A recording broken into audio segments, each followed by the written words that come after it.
here today with a number of other environmental groups, and we're here because Western Australians really care about the environment, and at the moment we're seeing a level of concern and interest in environmental issues that we haven't seen for a very long time. This is happening just weeks before the election, and people are coming out in electorates and suburbs across Perth and across Western Australia to express their concerns about environmental issues and their aspiration for a future where we protect Western Australia's environment, we protect our groundwater, we protect our air quality, and we protect our future. Environment groups today are launching a comprehensive policy blueprint which outlines a range of policies that we're asking government to respond to. These policies are the policies that will see Western Australia respond to the environmental issues that we're facing and also embrace the transition to a clean energy economy that will provide more jobs, more investment and cheaper energy prices for households and businesses. This blueprint is something that has been sent to all political parties, and we're asking all candidates and political parties to commit to these policies because these are the policies that are necessary to address West Australia's critical environmental issues. Whether it's people concerned about groundwater pollution from gas fracking or uranium mining, whether people are concerned about land clearing in the Belair wetlands or traffic congestion or pollution from the Perth Freight Link, whether people are concerned about the forest logging in the southwest, the loss of biodiversity and the impact on our endangered wildlife, people across the state are passionate and concerned about environmental issues. And Western Australians have a history of voting on those concerns and expressing those concerns in ways that relate to the electoral system. Now we're just weeks away from a state election, and we're also calling on all Western Australians to think about the environment before you cast your vote and consider the environmental policies that government and the opposition and other candidates are putting forward.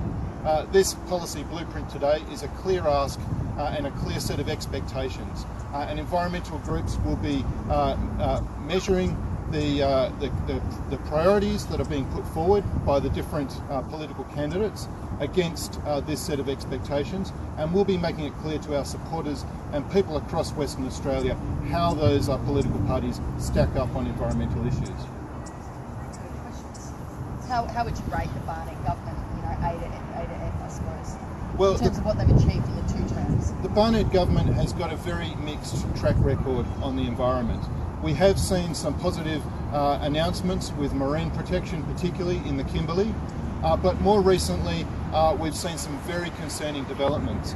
Just the other day we've seen a group of some of the state's most respected scientists call the government to account for breaching its own environmental policies and sidestepping and ignoring key environmental laws.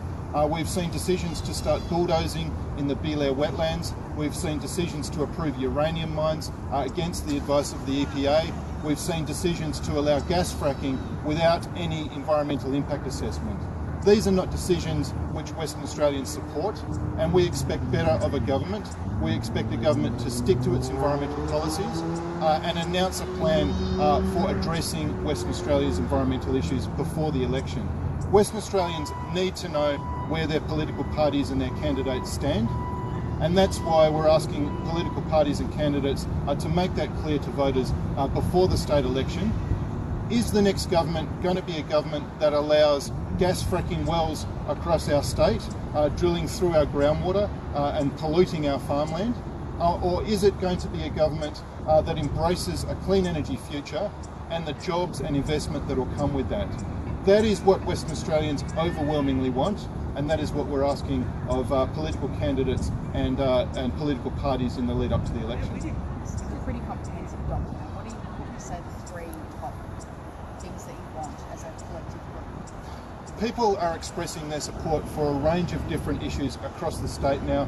We've got people, for example, in the electorate of Bicton, very concerned about the Roe Highway and the Perth Freight Link. We've got people in the northern suburbs and across the state very concerned about gas fracking. People in the southwest concerned about native forest logging and the impact on wildlife and threatened species. But key priorities remain to improve West Australia's environmental laws so that we see the protection of wildlife the protection of the special places that we love, which are under threat, and that we address the challenges that we face with polluting industries like gas fracking and uranium mining across the state. This is the first time you guys have collectively got together and released a policy. Is it because it is really so important that these issues are talked about now? This is an unprecedented collection of environment groups coming together to release this policy. And over the last months, we've been consulting with experts, scientists, our community groups across the state, and of course the broader community, all who fed into this document, which outlines a blueprint for the future for addressing Western Australia's challenges and putting us on a pathway to a clean energy economy which will benefit us all as Western Australians. Thanks very much. Did you guys want to? Yeah, so Yeah, great. Okay. Shall I just get mine out of the way? Yeah. Sure, Go go for it. Okay. So, Helen Bryant, BirdLife Australia. Western Australia is home to some of the world's most spectacular natural wonders and some of its most threatened birds. We're calling BirdLife Australia and the next state government to take a stand against extinction and to protect the places that we love and those birds rely on. Great. Thank you. Janita Involson from the Wilderness Society. We are at a critical tipping point in WA's history right now. We have an opportunity to choose a renewable energy future instead of a future based on a risky industry like gas fracking. Areas from the southwest right up to the Kimberley are standing up and saying we want a different future, and it's going to be based on a sustainable lifestyle for all Western Australians, which doesn't just protect nature but also protects our planet. There are vast areas like the Great Western Woodlands east of Perth and the Kimberley that are some of our last wilderness areas left on our whole entire planet. And these areas are really in need of extra protection, not just for the unique species that are found there, but also for jewels, Dairy Heritage jewels like the Helena Aurora range, which has been recommended for protection by the EPA, but we're seeing that that's currently under assessment right now, directed by the Biden government. So we need to secure protection as well as, and conservation, as well as finding that balance for mining in our state. And right now, we do have that opportunity to choose a renewable energy future, and now's the time to do so. Thank you very Thank you much. so much, guys. I'm going to make some additional having a chat. So you guys can talk amongst yourselves and maybe sort of Look through the